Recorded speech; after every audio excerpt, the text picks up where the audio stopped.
Nobody's brainwashed. Hitler didn't hypnotize anybody.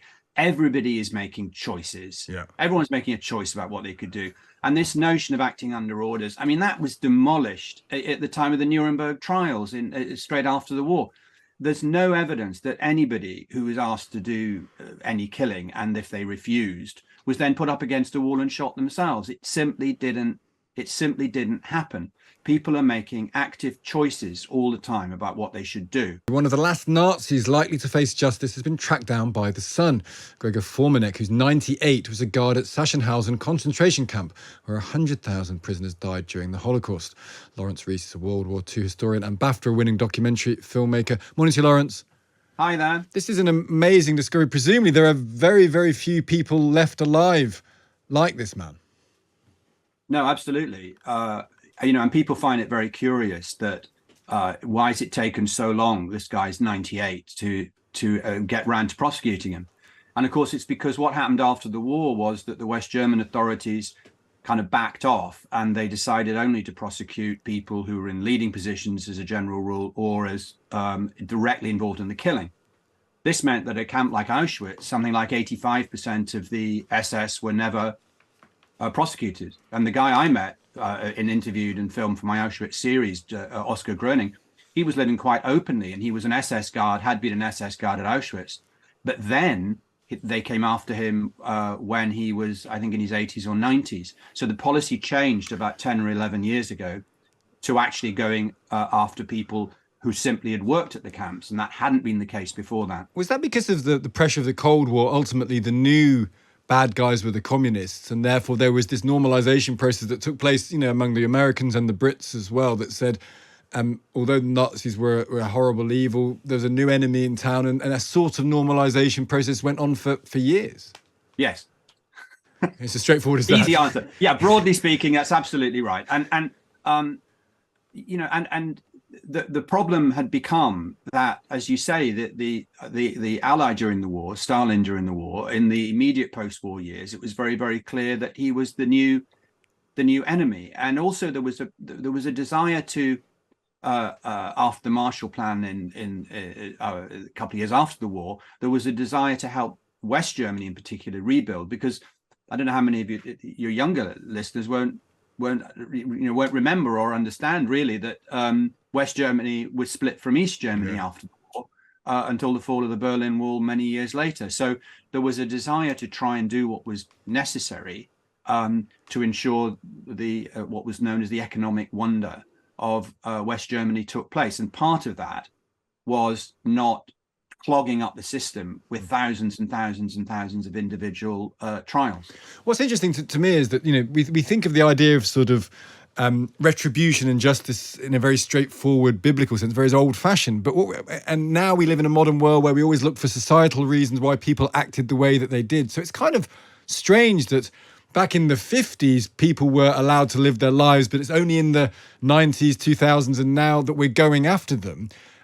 Should we recognise that these people were obeying orders, were part of a society that had were sort of mass brainwashed, or were following a certain set of norms? Or actually, is the moral position, in your view, this guy was part of a machine that murdered hundreds of thousands of innocent people, and he shouldn't be allowed to live out his days with impunity? He should be made to suffer even at the end of his life.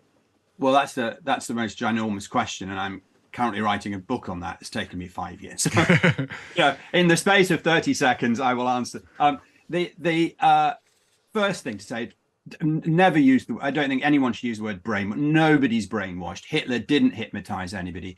Everybody is making choices. Yeah. Everyone's making a choice about what they could do.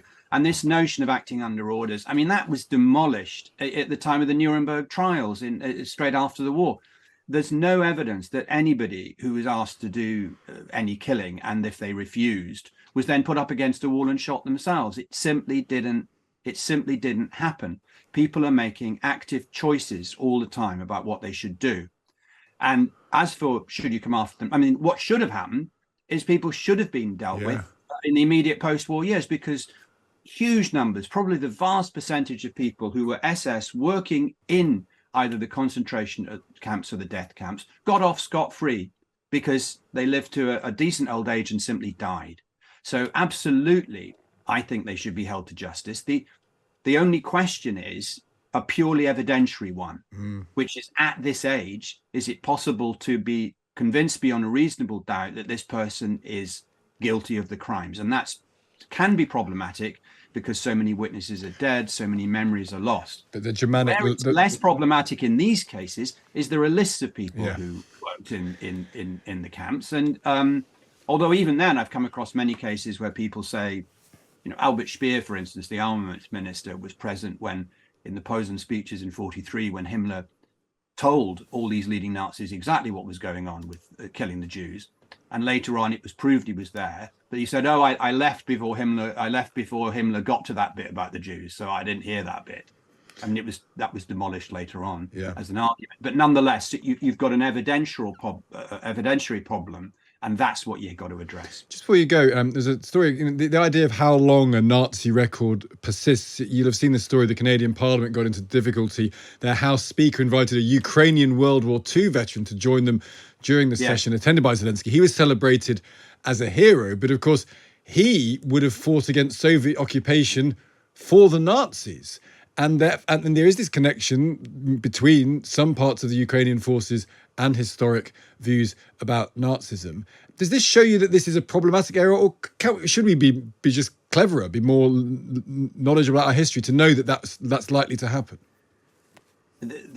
I mean, the history of Ukraine in the Second World War, and indeed before the Second World War and immediately afterwards, is unbelievably complicated, and that's where it's so difficult for people. That's the fact that it's so complicated allows someone like Putin to simplify it. Yeah. Or is it that for politicians, just like, you know, the first rule is kind of exaggerate then simplify, or is it the other way? You know, that so so you've got real problem. I mean, I've met Ukrainian freedom fighters who fought in the Second World War against both the Nazi occupiers and the Red Army. There was a three-way war going on in some places, but equally there were Ukrainians who collaborated with the Nazis. Many of the guards in the death camps were Ukrainians, but they had been taken in many cases from prisoner of war camps where they'd been offered essentially, well, do you want to come and work in this camp, or are you going to stay, you know, stay here? Or so it's phenomenally